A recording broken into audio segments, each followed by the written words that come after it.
ଗୋଟିଏ ଜଙ୍ଗଲରେ ଗୋଟିଏ କଜିଆଖୋରଣୀ ସୁନ୍ଦରୀ କାଉଟିଏ ରହୁଥିଲା।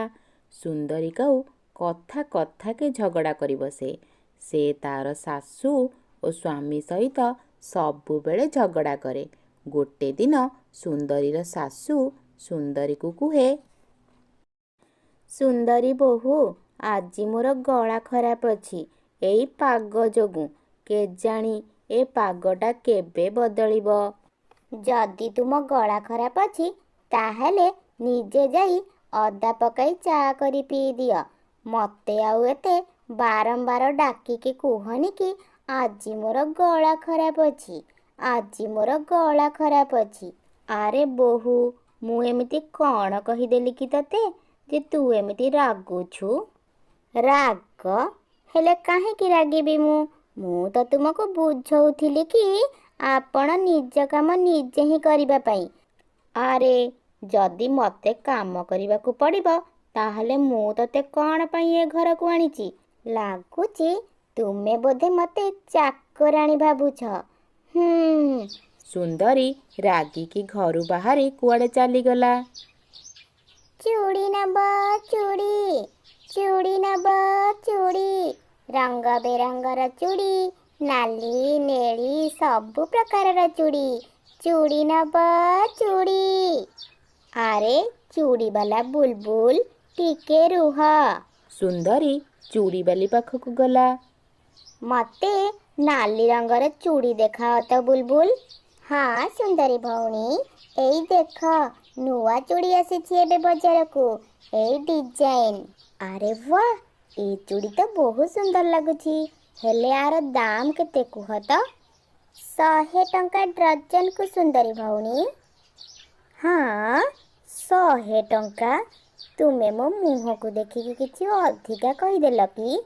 ନାଇଁ ନାଇଁ ସୁନ୍ଦରୀ ଭଉଣୀ, ମୁଁ ତ ଚୁଡ଼ିକୁ ସବୁ 100 ଟଙ୍କା ଦେଇ କିଣିଛି। ମୁଁ ଜାଣିଥିଲି ସୁନ୍ଦରୀ ଭଉଣୀ, ମୁଁ ଯଦି ଏ ଚୁଡ଼ିକୁ ବଢ଼େଇକି ଦାମ କହିବି ତ ତୁମେ ନିଶ୍ଚିତ ଝଗଡ଼ା କରିବ ମୋ ସହିତ। ସେଥିପାଇଁ ମୁଁ କିଛି ଲାଭ ନ ରଖି ତୁମକୁ ପୁରା ଠିକ୍ ରେଟ୍ଟା କହିଲି ସୁନ୍ଦରୀ ଭଉଣୀ। ହଁ, ତତେ କ'ଣ ଲାଗୁଛି ମୁଁ ତୋ ସହିତ ଝଗଡ଼ା କରିବାକୁ ଆସିଛି? ମାର୍କେଟରେ ଆଠୁ ବି ବଢ଼ିଆ ସୁନ୍ଦର ସୁନ୍ଦର ଚୁଡ଼ି ମିଳୁଛି। ମୁଁ ସେଇଠାରୁ ହିଁ କିଣି ନେବି। ଯା ପଳା ଏଠୁ। କାହିଁକି ଏମିତି ବୁଲୁଛୁ ତୁ? ବଡ଼ ବଡ଼ ଆଖି ବାଲି ବୁଲବୁଲ, ତ ଆଖି ତାଡ଼ି ଦେବି ଲୋ ଯଦି ତୁ ମୋତେ ଏମିତି ଦେଖିବୁ, ବୁଝିଲୁ? ଯା ପଳା।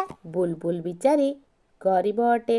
ସେ ଚୁଡ଼ି ବିକ୍ରି କରି ନିଜର ପରିବାର ପୋଷେ। ସୁନ୍ଦରୀର କଥା ଶୁଣି ସେ ସେଠାରୁ ଚାଲିଗଲା। ତାପରେ ସୁନ୍ଦରୀ ତା ଘରକୁ ଫେରି ଆସିଲା।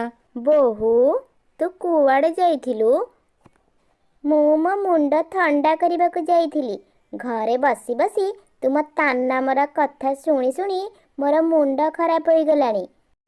ସୁନ୍ଦରୀର ଶାଶୁ ଏହା ଶୁଣି ଅବାକ୍ ହୋଇ ବସି ପଡ଼ିଲା। ତ ସୁନ୍ଦରୀର ସ୍ୱାମୀ କାଳୁ ଆସିଲା।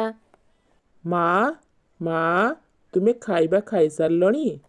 ନା ରେ ପୁଅ, ଏବେ ପର୍ଯ୍ୟନ୍ତ ତ ମୁଁ ଖାଇନି। ମା, ଆଜି ମୁଁ ଜଲ୍ଦି ଆସିଛି। ଆମେ ସମସ୍ତେ ସାଙ୍ଗ ହୋଇକି ମିଶିକି ଖାଇବା ଆଜି।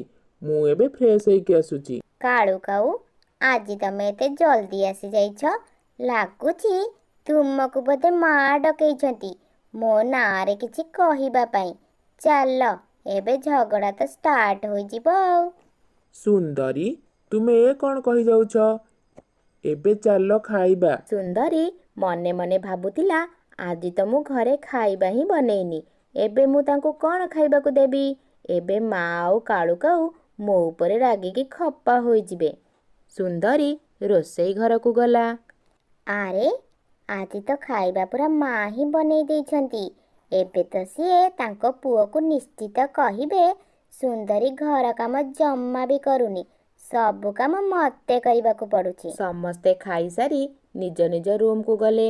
କାଳୁ କାଉ ସୁନ୍ଦରୀକୁ କହିଲା, ସୁନ୍ଦରୀ, ଆଜିର ଖାଇବାଟା ବହୁତ ବଢ଼ିଆ ଲାଗୁଥିଲା।